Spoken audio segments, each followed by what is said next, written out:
The bell over the cafe door gave its familiar soft chime at precisely 8:45 p.m., a sound Sophia had come to expect almost as much as the aroma of freshly ground beans. Like clockwork, he stepped in, tall, broad-shouldered, with the kind of quiet confidence that seemed to part the air around him. His charcoal gray suit fit like it had been sewn for him alone, and his dark hair was always neatly styled, though a few stubborn strands hinted at the end of a long day. She didn't know his name, so in her head, she called him Mr. Routine. Same drink every night, black coffee. No sugar, no cream. Same seat by the far window, where the city lights spilled across the table and turned his features into a mix of shadow and gold. He never brought a laptop or a book. Just sat there with his hands wrapped around the cup, staring out as though the answers to something far bigger than coffee might be found in the streets below. Tonight, as she set the steaming mug in front of him, she decided to take a chance. "Rough day?" she asked, her voice soft, careful. For a second, she thought he wouldn't answer. Then his lips curved, just barely, into something that might have been a smile. "Something like that," he murmured. His voice was low and smooth, but with an edge of weariness, like someone who'd been standing in a storm for years. She wanted to ask more, but something in his posture told her he wasn't ready. What Sophia didn't know was that his name was Adrian Cole, CEO of a billion-dollar tech empire. And that after tucking his 6-year-old daughter into bed each night, he came here not for caffeine, but for the rarest thing in his life, peace. It was a slow night. The hum of the espresso machine blended with the faint jazz playing from the cafe's old speakers. Outside, rain had started to patter against the window, turning the streetlights into watercolor blurs. Sophia wiped down the counter, glancing toward Mr. Routine's usual spot. He was there as always, but tonight, his suit jacket was draped over the back of the chair and his tie hung loose. He cradled his coffee like it was something precious, his gaze far away. Then his phone rang. Not the sharp tone of a business call, this one was lighter, chiming in a cheerful melody. His hand shot to it instantly, and when he answered, his whole face softened. "Hey, Bug," he said, leaning back in his chair. The voice that had sounded so guarded earlier was now warm, almost boyish. Sophia wasn't trying to eavesdrop, but the cafe was nearly empty, and his tone made her pause mid-wipe. "You're still awake?" "No, I promise I'll be there in the morning." "Pinky swear." A tiny giggle crackled through the line, so faint Sophia could barely hear it.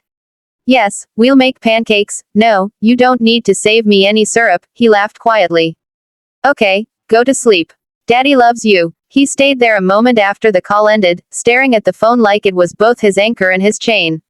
Then, with a small exhale, he slipped it into his pocket and went back to staring out the rain-streaked window. From behind the counter, Sophia noticed it, the way his shoulders slumped just a little after the call. The way his coffee had gone cold. She'd worked here for years and seen all kinds of customers, but this man, he carried a loneliness you could almost touch. And she still didn't know his name. The rain had turned to a steady downpour by closing time. The city outside glistened under the street lamps, water rushing along the gutters. Inside, the cafe was quiet, save for the soft clink of cups and the low murmur of the coffee machine winding down. Sophia glanced at the clock, 11:58 p.m. She'd already wiped the counters twice and stacked the chairs near the back. The only customer left was Mr.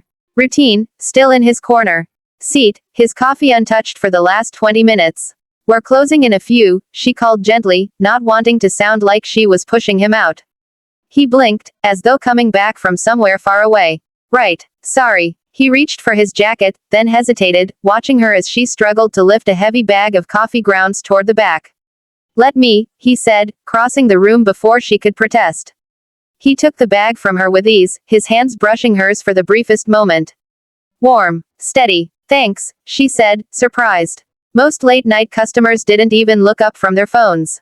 "You shouldn't be carrying that alone," he replied, his voice low but not unkind. "You work here alone every night." "Most nights." "Why?" "Worried I'll get mugged for the espresso machine," she teased, trying to lighten the air. He almost smiled. "Almost. Just. It's late. People don't always have good intentions." Something in the way he said it made her pause. There was a weight there, a kind of knowing that didn't come from paranoia but from experience. "Not everyone's bad," she said quietly. "No," he agreed, meeting her eyes for the first time that night. "Not everyone." The moment stretched between them, warm despite the rain pounding outside. And for the first time, Sophia wondered if she wanted to know more about the man who came every night, and if he might just want to know more about her too. Saturday mornings at the cafe were always chaotic, families grabbing pastries after soccer practice, couples lingering over lattes, and the hiss of the espresso machine working non-stop. Sophia was elbow deep in orders when the bell over the door chimed. She didn't look up right away. But then a familiar voice, warmer, lighter than usual, drifted over the hum of conversation. 2 hot chocolates, extra marshmallows. And a coffee. Black. Her head snapped up. Mr. Routine was standing at the counter, but this time, he wasn't alone. A little girl clung to his hand, a tiny thing with dark curls that tumbled around her face and eyes so bright they could have lit up the room. She wore a glittery pink raincoat, and her small fingers were curled tightly around his. Sophia's heart did something strange in her chest. Hey, she said, managing a smile. Didn't expect to see you in daylight.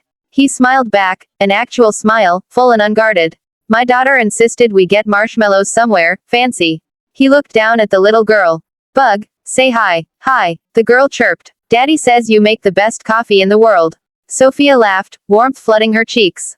That's a big compliment. While she prepared their drinks, she caught glimpses of them at the corner table. He was different. No guarded eyes, no stiff posture. He leaned down to listen as his daughter babbled about her school play, his expression soft in a way she'd never seen. When she smeared chocolate on her chin, he wiped it away without hesitation, his thumb gentle. It was then Sophia realized, this man she'd pegged as distant and untouchable wasn't just lonely. He was a father, a devoted one, and for reasons she couldn't explain, that made her want to know everything about him. When he returned the mugs later, he gave her a quiet, thank you, but his eyes lingered, as if there was more he wanted to say. It happened on a Tuesday night, one of those unusually busy evenings when the cafe buzzed with the after-work crowd. Sophia was darting between tables, refilling mugs, when she heard the door open and saw him, Adrian, step inside. She'd only learned his name a week ago, when his daughter had cheerfully announced it over hot chocolate. Tonight, though, he didn't come alone. 2 men in sharp suits followed, speaking in clipped tones. They weren't here for coffee, they were here for him. Mr. Cole, one of them said, catching up to him near the counter. We still need your approval before the board signs off. The Tokyo call is in 40 minutes. Not here, Adrian interrupted quietly, his jaw tightening. The man lowered his voice, but Sophia still caught fragments, shareholders, merger timeline, press release. Words that didn't belong in the cozy chaos of her cafe. She handed Adrian his usual coffee, but her mind was already spinning. Busy night? She asked, keeping her tone casual. Busier than I'd like, he said, his eyes softer now that the suits had stepped aside. But the flicker of tension didn't fade. After the men left, a customer at the far table, a man with a laptop, whispered to his friend, that's Adrian Cole. Tech giant. Runs Cole Dynamics. Worth, what, a few billion. Sophia froze mid-step. She glanced back at him, sitting by the window like always, one hand around his coffee. He looked exactly the same suit, same quiet demeanor, but now she saw the weight in his shoulders differently. He caught her looking. For a moment, neither of them spoke. Then he gave a small, almost apologetic smile, like he knew the illusion had just shattered. The cafe was empty except for them. The rain had come back, tapping against the windows in a slow, steady rhythm. Sophia wiped down the counter for the 3rd time, more to keep her hands busy than because it needed cleaning. She could feel his eyes on her. She'd spent the last few nights pretending nothing had changed since she overheard who he really was. But it had. Every time he walked in now, she couldn't help but see the weight behind his stillness, the double life hiding under that perfect suit. Finally, she broke the silence. So, billionaire CEO, huh? He didn't flinch, just leaned back in his chair, studying her. You found out. Not exactly hard when people are whispering it across the cafe, she said lightly, but there was a question in her voice she didn't quite dare to ask. He ran a hand over his jaw, looking tired, not the kind of tired coffee could fix. That's why I come here. No one knew. I wasn't Adrian Cole, headline name. I was just a man who likes coffee. Sophia set down the rag. And you didn't tell me because once people know, they treat you differently. They want something from you. Or they stop seeing you as a person altogether. His voice softened. You never looked at me like I was anything but a customer. That mattered. For a moment, the rain was the only sound. Then she crossed the room, sliding into the chair across from him. You could have gone anywhere, Adrian. Why here? He met her eyes, and for the first time, there was no mask, no guarded expression, just honesty. Because here, I don't feel alone. Something shifted between them then, quiet but undeniable. And Sophia realized that maybe, just maybe, she'd been waiting for someone to sit across from her like this too.